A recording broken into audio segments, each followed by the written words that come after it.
So my name is Eryn. My pronouns are she, they. First, I just do really want to start off with just a land acknowledgement.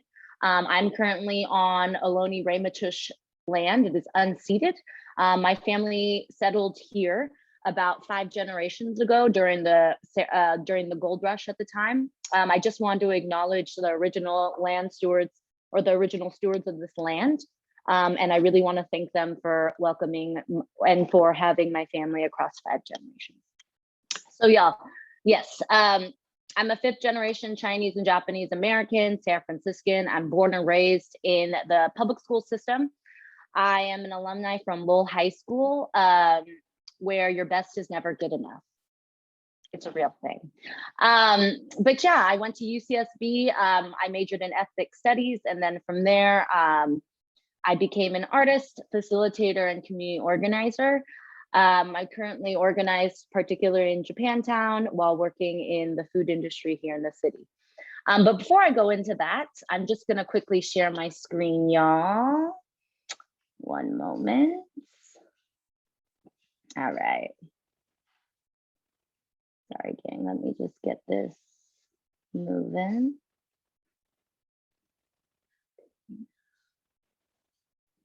All righty, y'all, can we all see my screen?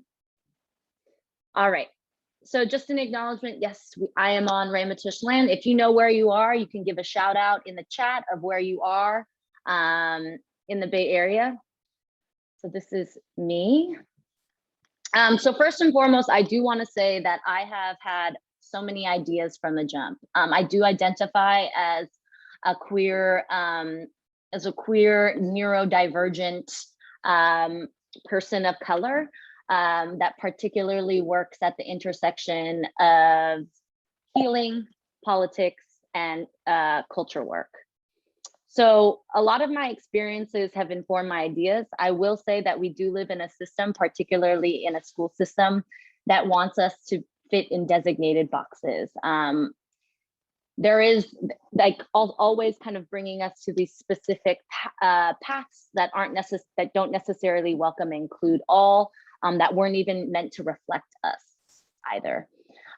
So throughout my career, especially after school, after being in the institution, I did face, like Nadia as well, a lot of sexual harassment based on my gender as well as my race.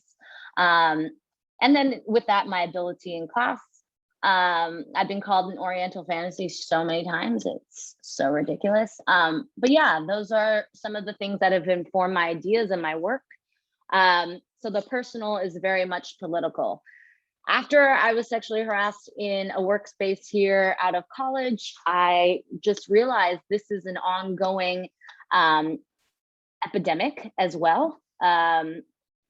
Like this is just a continuation of history that we've seen before from the 1875 Page Law that basically has sexualized the Asian femme body from the jump. And again, all of these things I did not learn in high school, in the public school education or realm. And in so many ways, I do wish that I had some sort of project-based outlet where I could understand my personal history as well as kind of have an avenue to impact as well. But anyways, after the long saga of the Oriental fantasy, my only outlet was really art. A lot of times I can't necessarily explain myself into words, and the polemics of yeah, just all the theory and whatnot. So collaging has been my mainstay here. So this is just some of my collages. I mostly take recycled or thrown away ephemera, and I remix it, resynthesize it. It's almost like being a DJ, y'all. You're just kind of creating something that finally reflects your own self. Just because everyone in the media, I was constantly never being reflected. It never showed who I really was. It was always painting a picture of me and my identity as this object, as a weak or hypersexualized object. And I was really over it. So yeah, this is why collage was a huge thing for me.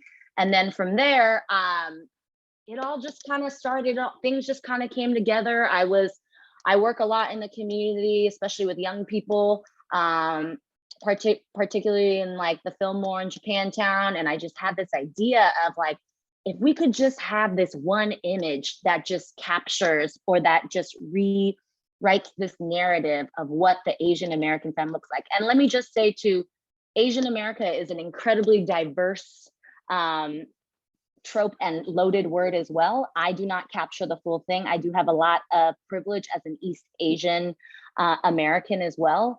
But ultimately what I wanted to portray was just like, fuck off. Like literally, I'm tired of the cis heteronormative patriarchy. I'm tired of the racial capitalism that just centers a specific narrative and vision and picture of what my body is. And so this was kind of what it is. It started in a cafe. I just sketched this up. And a lot of this was because of my homies. Like I just would knock this around to friends. And it was a deeply emotional and vulnerable moment for me to also share it as well.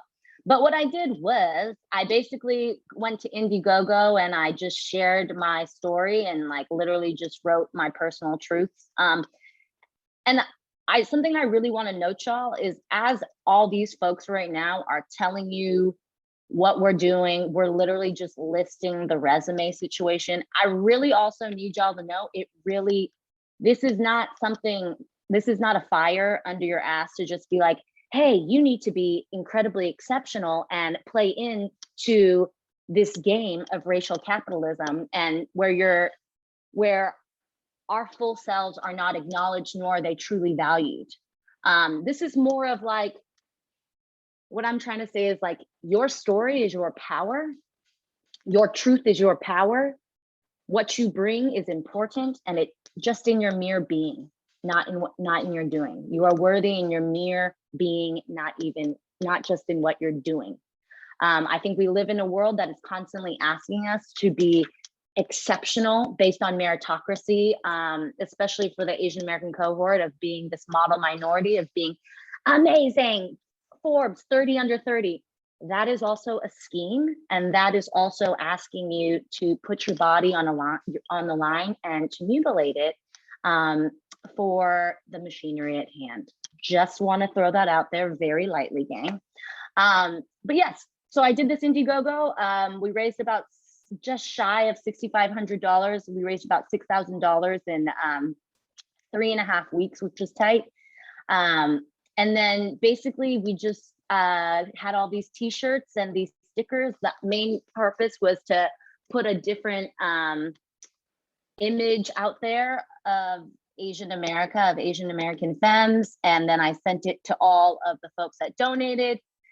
And then, so that was in 2015. And then and this year after the Georgia massacre, I was like, not to be like a capitalist and be like, this is a great time to do it. It was more of like, art helps us push through. When you see something that empowers you, it just pushes us all through to keep going.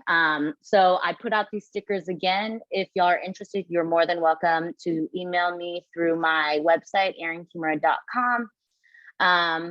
But yeah, these stickers were put up on my gram, and 20% of the proceeds went to Red Canary Song, that's working primarily with Asian femmes doing sex work in New York City. So yeah. And then from there, y'all, my path has been completely nonlinear. It does not match anything of what was ever expected of, or that even I expected from myself, especially going to Lowell High School. I was definitely, as a student through the public school system, expecting myself to be X, Y, and Z.